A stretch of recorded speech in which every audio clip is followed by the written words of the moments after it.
Hi everybody, welcome back to my ASMR YouTube channel. I hope that this video is finding you well today or tonight, whichever the case may be.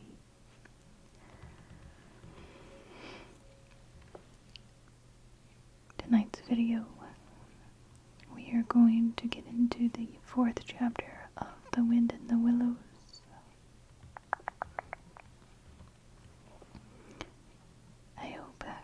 Did you enjoy and that you find it relaxing? Let's get reading.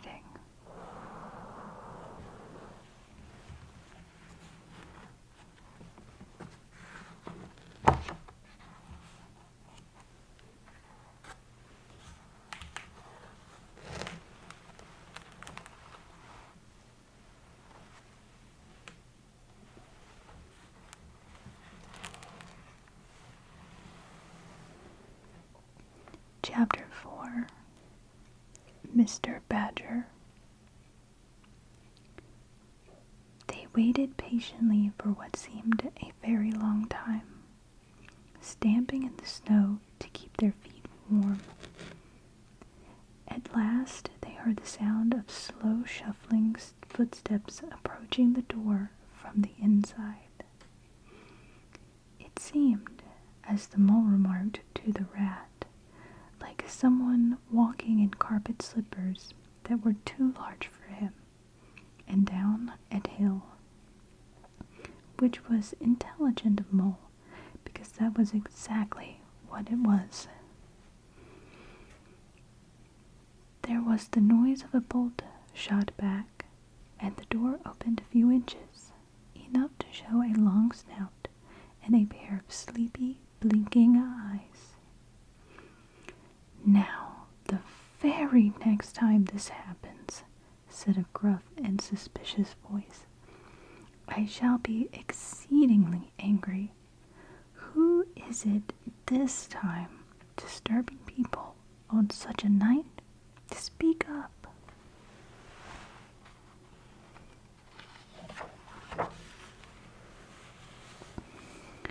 "Oh, Badger," cried the rat, "let us in, please. It's me, Rat, and my friend Mole, and we've lost our way in the snow." "What, Ratty, my dear little man?" exclaimed the Badger in quite a different voice. "Come along in, both of you, at once. Why, you must be perished. Well, I never. Lost in the snow, and in the wild wood, too. And at this time of night? But come in with you." The two animals tumbled over each other in their eagerness to get inside, and heard the door shut behind them with great joy and relief. The Badger, who wore a long dressing gown, and whose slippers were indeed very down at heel, carried a flat candlestick in his paw, and had probably been on his way to bed when their summons sounded. He looked kindly down on them and patted both their heads. "This is not the sort of night for small animals to be out," he said paternally. "I'm afraid you've been up to some of your pranks again, Ratty. But come along, come into the kitchen. There's a first-rate fire there, and supper and everything." He shuffled on in front of them, carrying the light, and they followed him, nudging each other in an anticipating sort of way, down a long, gloomy, and, to tell the truth, decidedly shabby passage, into a sort of central hall, out of which they could dimly see other long tunnel passages, branching, passages mysterious and without apparent end. But there were doors in the hall as well, stout, oaken, comfortable-looking doors. One of these the Badger flung open, and at once they found themselves in the glow and warmth of a large firelit kitchen. The floor was well-worn red brick, and on the wide hearth burnt a fire of logs between two attractive chimney corners tucked away in the wall, well out of any suspicion of draught. A couple of high-backed settles facing each other on either side of the fire gave further sitting accommodation for the sociable disposed. In the middle of the room stood a long table of plain boards placed on trestles, with benches down each side. At one end of it, where an armchair stood pushed back, were spread the remains of the badger's plain but ample supper. Rows of spotless plates winked from the shelves of the dresser at the far end of the room, and from the rafters overhead hung hams, bundles of dried herbs, nets of onions, and baskets of eggs. It seemed a place where heroes could fitly feast after victory, where weary harvesters could line up in scores along the table and keep their harvest home with mirth and song, or where 2 or 3 friends of simple taste could sit about as they pleased and eat and smoke and talk in comfort and contentment. The ruddy brick floor smiled up at the smoking ceiling. The oaken settles, shiny with long wear, exchanged cheerful glances with each other. Plates on the dresser grinned at pots on the shelves, and the merry firelight flickered and played over everything without distinction. The kindly badger thrust them down on a settle to toast themselves at the fire, and bade them remove their wet coats and boots. Then he fetched them dressing gowns and slippers, and himself bathed the mole's shin with warm water, and mended the cut with sticky plaster till the whole thing was just as good as new, if not better.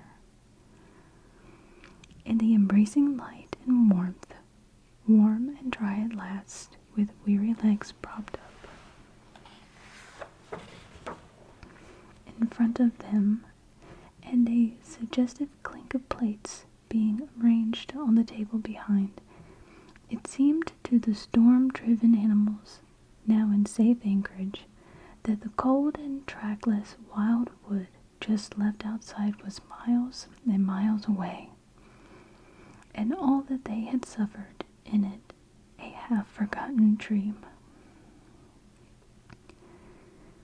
When at last they were thoroughly toasted, the badger summoned them to the table, where he had been busy laying a repast. They had felt pretty hungry before, but when they actually saw at last the supper that was spread for them, really it seemed only a question of what they would attack first, where all was so attractive, and whether the other things would obligingly wait for them till they had time to give them attention. Conversation was impossible for a long time, and when it was slowly resumed, it was that regrettable sort of conversation that results from talking with your mouth full. The badger did not mind that sort of thing at all, nor did he take any notice of elbows on the table, or everybody speaking at once. As he did not go into society himself, he had got an idea that these things belonged to the things that didn't really matter. We know, of course, that he was wrong, and took too narrow a view, because they do matter very much, though it would take too long to explain why. He sat in his armchair at the head of the table, and nodded gravely at intervals as the animals took their story, and he did not seem surprised or shocked at anything.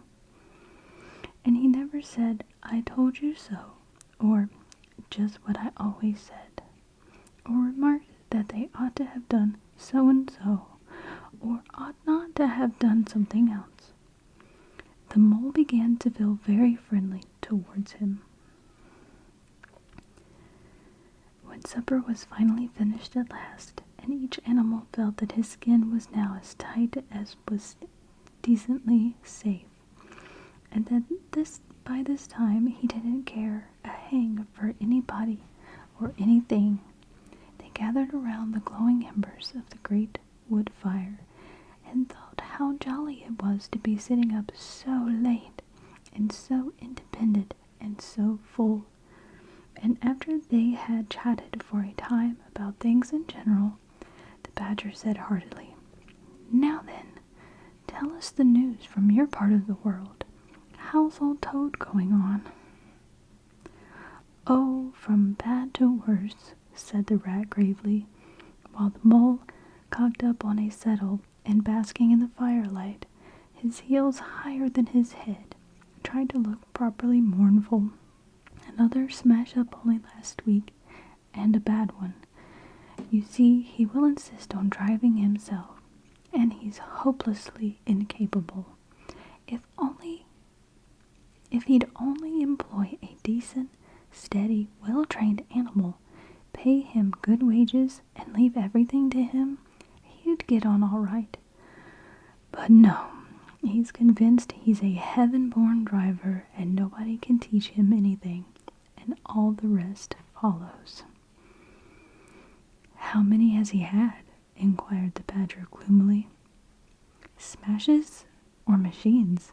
asked the Rat. "Oh, well, after all, it's the same thing with Toad. This is the 7th. As for the others, you know that coach house of his? Well, it's piled up, literally piled up to the roof, with fragments of motor cars, none of them bigger than your head. That accounts for the other 6, so far as they can be accounted for." "He's been in the hospital 3 times, put in the Mole. "And as for the fines he's had to pay, it's simply awful to think of." "Yes, and that's part of the trouble," continued the Rat.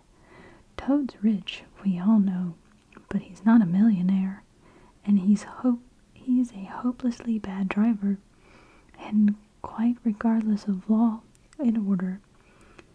Killed or ruined, it's got to be one of those 2 things, sooner or later." "Badger, we're his friends. Oughtn't we to do something?" The Badger went through a bit of hard thinking. "Now look here," he said last, rather severely. "Of course you know I can't do anything now." His 2 friends assented, quite understanding his point. No animal, according to the rules of animal etiquette, is ever expected to do anything strenuous or heroic or even moderately active during the off-season of winter. All are sleepy, some actually asleep. All are weather-bound, more or less, and all are resting from arduous days and nights, in which every muscle in them has been severely tested and every energy kept at full stretch. "Very well, then," continued the Badger, "but when once the year has finally turned and the nights are shorter, and halfway through them one rouses and feels fidgety and wanting to be up and doing by sunrise, if not before, you know." Both animals nodded gravely. They knew. "Well then," went on the Badger, "we, that is, you and me and our friend the Mole here, will take Toad seriously in hand. We'll stand no more nonsense whatever.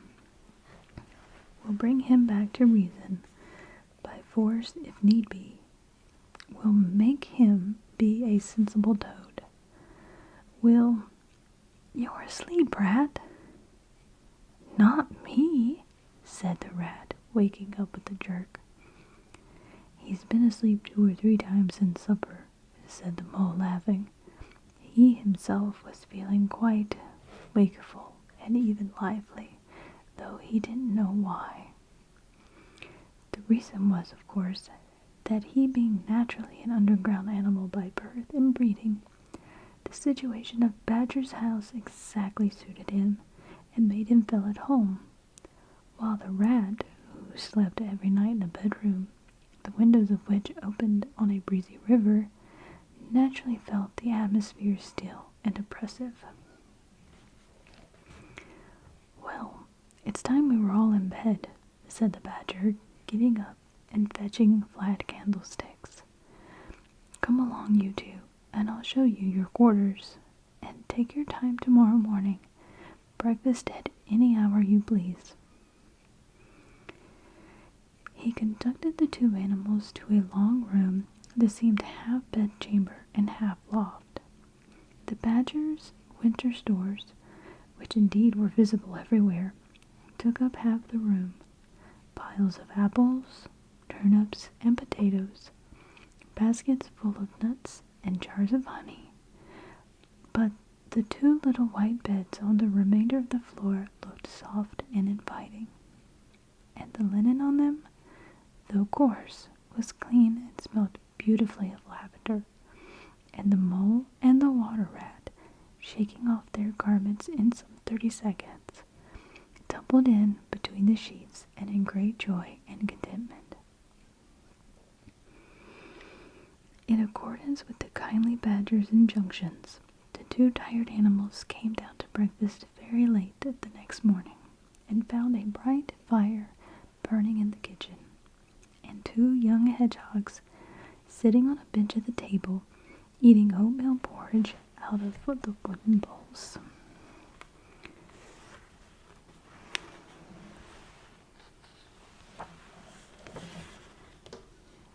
The hedgehogs dropped their spoons, rose to their feet, and ducked their heads respectfully as the two entered.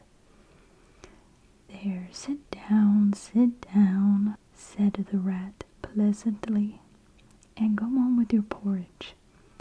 Where have you youngsters come from? Lost your way in the snow, I suppose?" "Yes, please, sir," said the elder of the two hedgehogs respectfully. "Me and little Billy here, we was trying to find our way to school. Mother would have us go. Was the weather ever so? And of course we lost ourselves, sir. And Billy here got frightened and took and cried, being young and faint-hearted. And at last we happened up against Mr. Badger's back door, and made so bold as to knock, sir, for Mr. Badger, he's a kind-hearted gentleman, as everyone knows." "I understand," said the rat, cutting himself some rashers from a side of bacon, while the mole dropped some eggs into a saucepan. "And what's the weather like outside? You needn't serve me quite so much," he added. "Oh, terrible bad, sir. Terrible deep the snow is," said the hedgehog. "No getting out for the likes of you gentlemen today." "Where's Mr. Badger?" inquired the mole as he warmed the coffee pot before the fire. "The master's gone into his study, sir," replied the hedgehog, "and he said as how he was going to be particularly busy this morning, and on no account was he to be disturbed." This explanation, of course, was thoroughly understood by everyone present. The fact is, as already set forth, when you live a life of intense activity for 6 months in the year, and of comparative or actual semblance for the other 6, during the latter period you cannot be continually pleading sleepiness when there are other people about or things to be done. The excuse gets monotonous. The animals well knew that Badger, having eaten a hearty breakfast, had retired to his study and settled himself in an armchair with his legs up on another and a red cotton handkerchief over his face, and was being busy in the usual way at this time of year.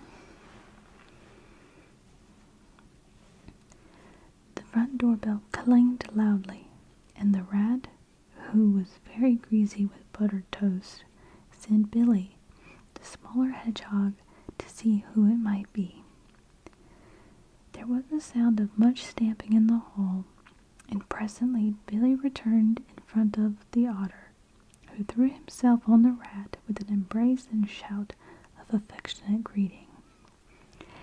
"Get off!" spluttered the rat with his mouth full.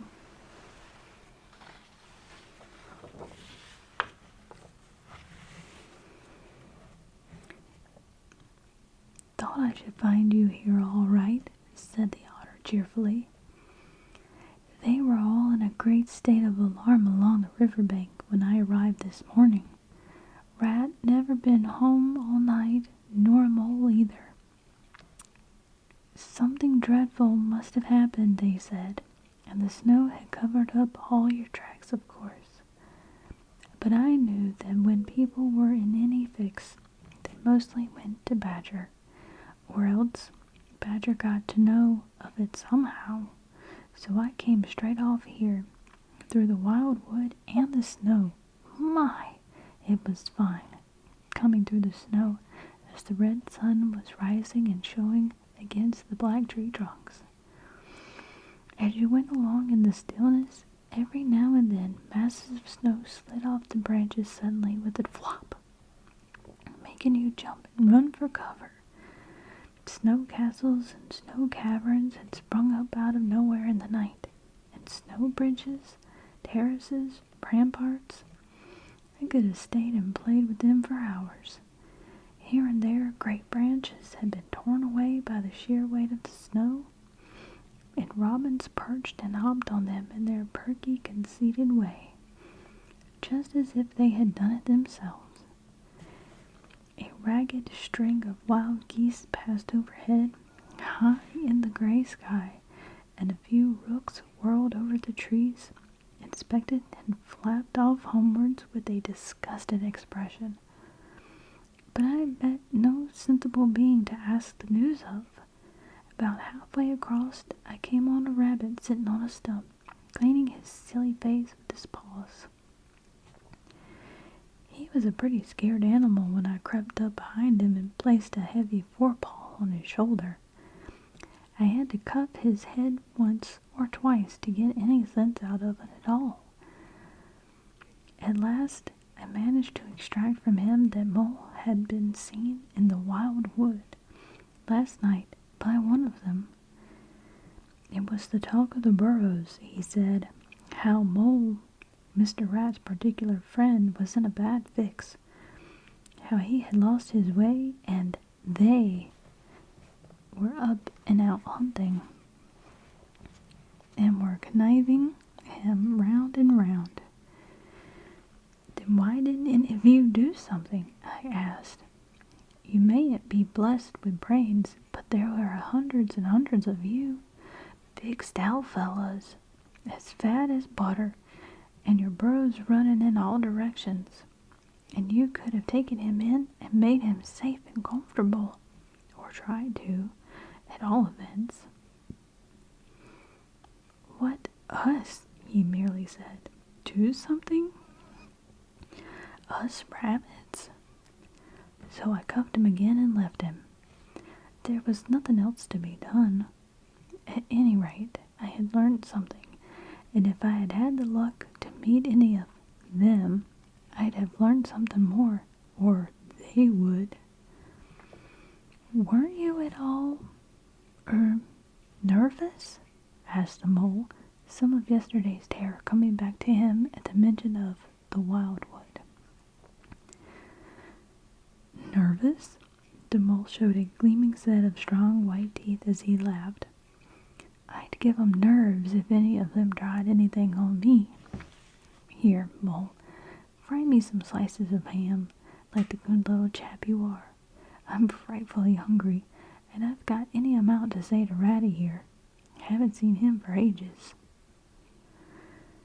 So the good-natured Mole, having cut some slices of ham, set the hedgehogs to fry it, and returned to his own breakfast, while the otter and the rat, their heads together, eagerly talked river shop, which is long shop and talk that is endless, running on like the babbling river itself.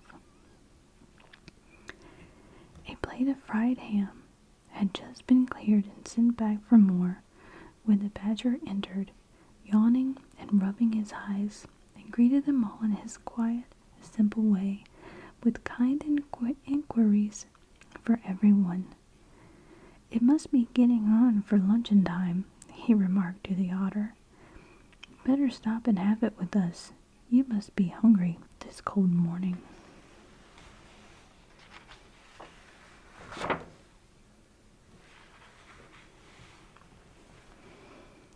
"Rather," replied the otter, winking at the mole. "The sight of these greedy young hedgehogs stuffing themselves with fried ham makes me feel positively famished." The hedgehogs, who were just beginning to feel hungry again after their porridge, and after working so hard at their frying, looked timidly up at Mr. Badger, but were too shy to say anything. "Here, you two youngsters be off to your mother," said the badger kindly. "I'll send someone with you to show you the way. You wouldn't want any dinner today, I'll be bound." He gave them 6 pence apiece and a pat on the head, and they went out with much respectful swinging of caps and touching of forelocks. Presently they all sat down to luncheon together. The mole found himself placed next to Badger, and as the other two were still deep in river gossip from which nothing could divert them, he took the opportunity to tell Badger how comfortable and homelike it all felt to him. "Once well underground," he said, "you know exactly where you are. Nothing can happen to you, and nothing can get at you.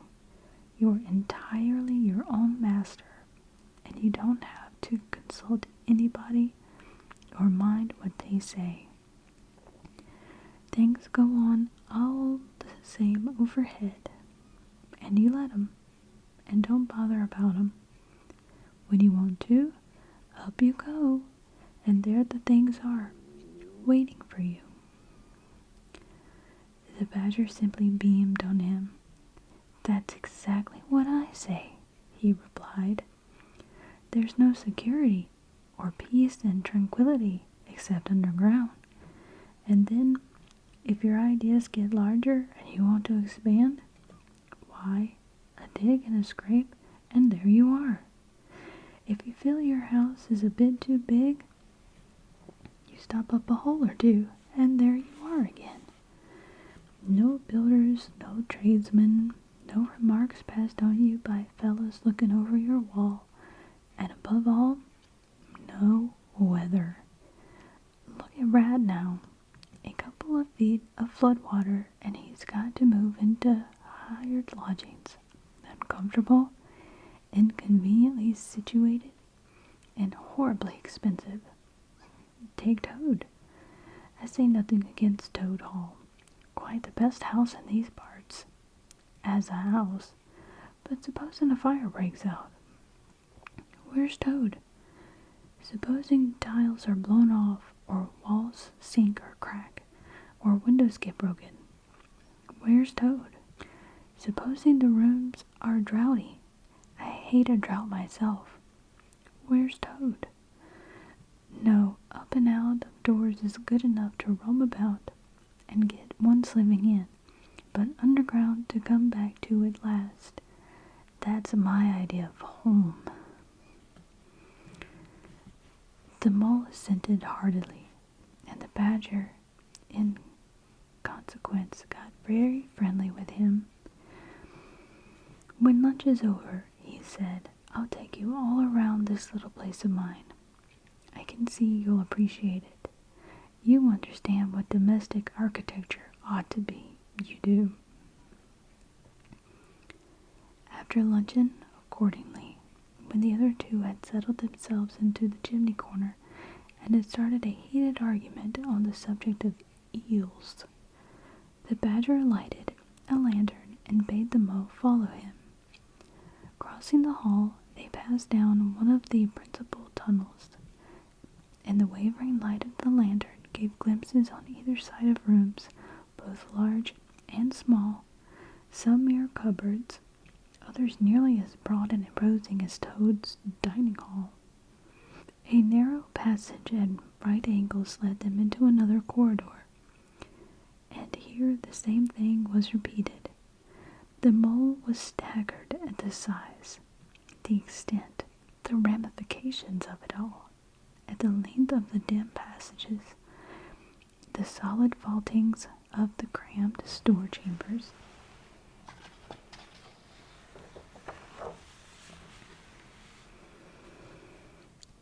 The masonry everywhere, the pillars, the arches, the pavements. "How on earth, Badger," he said at last, "did you ever find time and strength to do all this? It's astonishing." "It would be astonishing indeed," said the Badger simply, "if I had done it. But as a matter of fact, I did none of it, only cleaned out the passages and chambers, as far as I had need of them. There's more of it all around. I see you don't understand, and I must explain it to you. Well, very long ago, on the spot where the wild wood waves now, before ever it had planted itself and grown up to what it is now, there was a city of people, you know. Here, where we are standing, they lived and walked and talked and slept and carried on their business. Here they stabled their horses and feasted. From here they rode out to fight or drove out to trade. They were a powerful people, and rich, and great builders. They built to last, for they thought their city would last forever." "But what was to become of them all?" asked the mole. "Who can tell?" said the Badger. "People come, they stay for a while, they flourish, they build, and they go.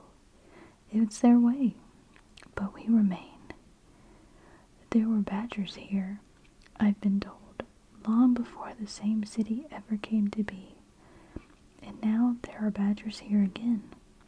We are an enduring lot, and we may move out for a time, but we wait, and are patient, and back we come again. And so it will ever be." "Well, and when they went at last, those people?" said the mole. "When they went," continued the Badger, "the strong winds and persistent rains took the matter in hand, patiently, ceaselessly, year after year. Perhaps we badgers, too, in our own small way, helped a little. Who knows? It was all down, down, down, gradually, ruin and leveling and disappearance. Then it was all up, up, up, gradually, as seeds grew to saplings, and saplings to forest trees. And bramble and fern came creeping in to help. Leaf-molded rose and obliterated streams in their winter freshets brought sand and soil to clog and to cover, and in course of time our home was ready for us again. And we moved in. Up above us on the surface, the same thing happened. Animals arrived, liked the look of the place, took up their quarters, settled down, spread and flourished. They didn't bother themselves about the past. They never do. They're too busy. The place was a bit humpy and hillocky, naturally and full of holes, but that was rather an advantage. And they don't bother about the future either. The future when perhaps the people will move in again, for a time, as may very well be.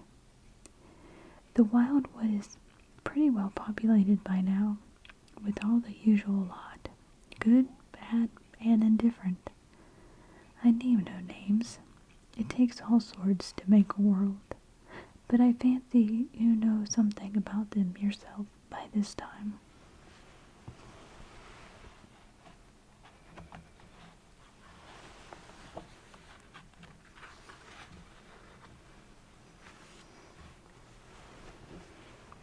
I do indeed, said the mole with a slight shiver. Well, well, said the badger, patting him on the shoulder. It was your first experience of them, you see. They're not so bad, really, and we must all live and let live. But I'll pass the word around tomorrow, and I think you'll have no further trouble. Any friend of mine walks where he likes in this country, or I'll know the reason why. When they got back to the kitchen again, they found the rat walking up and down, very restless. The underground atmosphere was oppressing him and getting on his nerves, and he seemed really to be afraid that the river would run away if he wasn't there to look at it. So he had his overcoat on and his pistols thrust into his belt again. "Come along, Mole," he said anxiously as soon as he caught sight of them. "We must get off while it's daylight.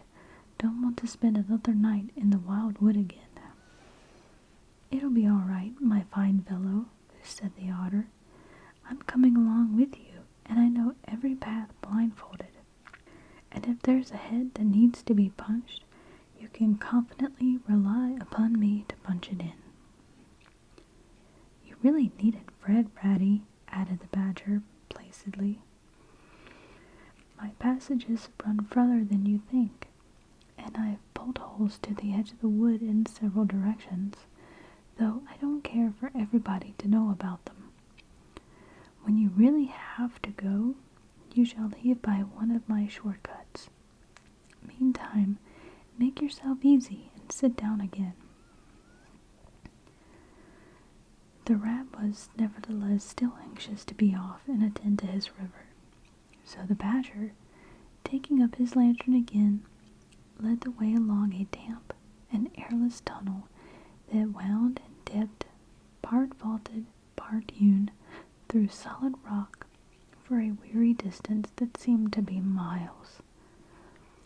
At last daylight began to show itself confusedly through tangled growth overhanging the mouth of the passage, and the badger, bidding them a hasty goodbye, pushed them hurriedly through the opening, made everything look as natural as possible again, with creepers, brushwood, and dead leaves, and retreated. They found themselves standing on the very edge of the wild wood, rocks and brambles and tree roots behind them, confusedly heaped and tangled. In front, a great space of quiet fields, hemmed by lines of hedges black on the snow, and far ahead, a glint of the familiar old river.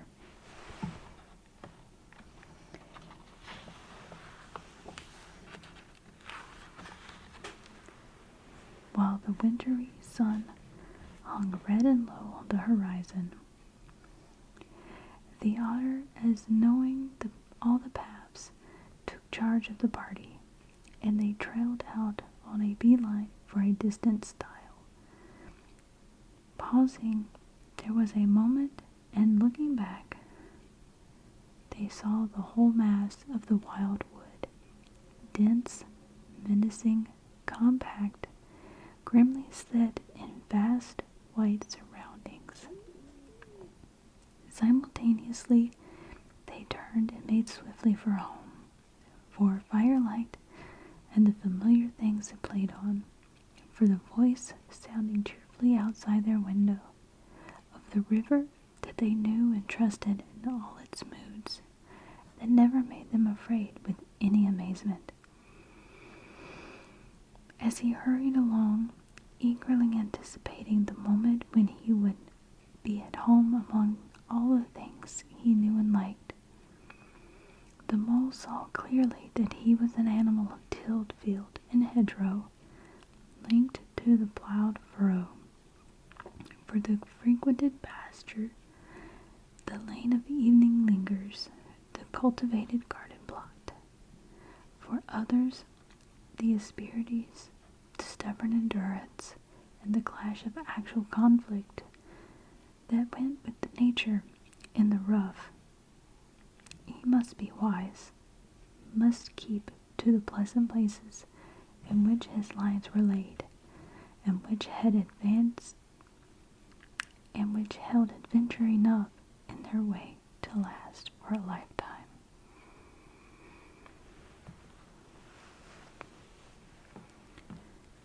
And that is the end of chapter 4.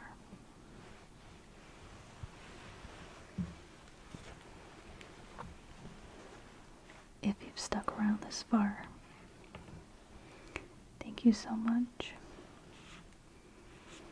I do hope that you are enjoying the reading of The Wind in the Willows. It's one of my favorite books, and I am glad that you all are coming along with the reading of it.